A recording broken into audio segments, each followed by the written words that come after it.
Thank you, Chair. As CSIPM, we have participated actively in defining the political agenda for the CFS over the next 4 years. The process has been challenging, and we thank the CFS Chair and Secretariat for their work. We hope that a methodology that is fully suited to the complexities of these negotiations can be adopted in the future. Overall, however, the CSIPM is satisfied with the 2024 to 2027 MYPoW. We support its endorsement. Throughout our intervention, we will note its strong points and those where we feel more work will be needed. The MYPoW will start with the 20th anniversary of the Right to Food guidelines. We call upon member states and UN agencies that engage in the CFS to consider this occasion as only the kickoff for the recommendment of the CFS and its fundamental mandate. We uphold the MYPoW strengthen HR-based framing. Regarding the policy conversion processes, we appreciate the fact that we will have more dedicated time for each without parallel processes. We feel that the topics to be discussed are timely and relevant. On the Indigenous people's knowledge and food system work stream, the CSIPM is concerned that the CFS should robustly incorporate the UN Declaration on the Indigenous people into the work stream, particularly the right to free, prior, and informed consent. We celebrate the fact that the central role of the CS as a platform to coordinate global policy responses to the intersecting crisis is now finally recognized in the MYPoW. This achievement results from years of work by the CSIPM and the group of member states.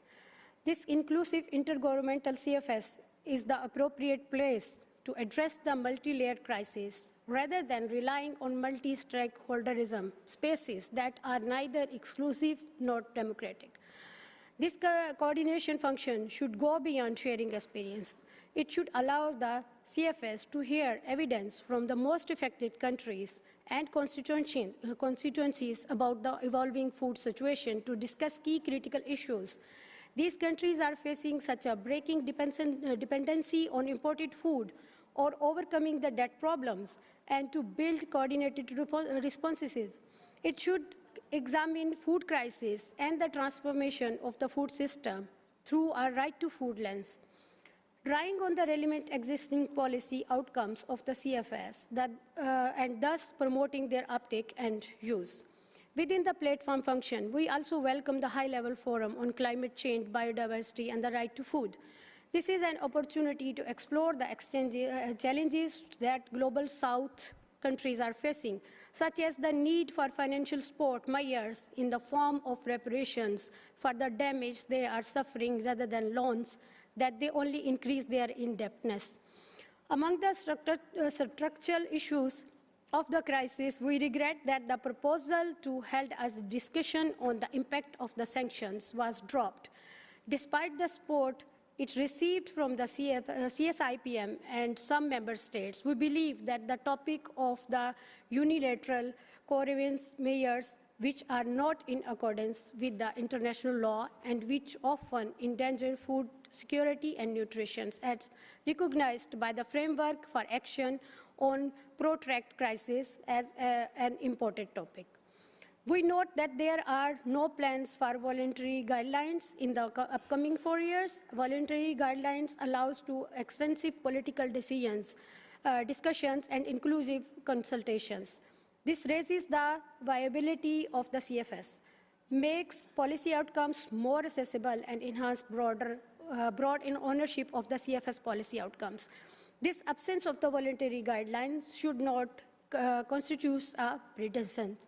The CSIPM welcomes the emphasis on the uptake function of this MYPoW and the work stream on the use of the application of CFS outcomes. In this regard, we look forward to the global thematic event for family farming, including an assessment of CFS policy recommendations on connecting smallholders to the market and youth, since it will highlight the fundamental role of family farmers. Finally, the CSIPM emphasized the need to see the MYPoW as a whole and to build connections among the three functions of the CFS and among the different work streams within the Right to Food framework. Once again, we pledged our commitment to this unique forum and our strong engagement in the political program of work that will guide us over the next 4 years. Thank you, Chair.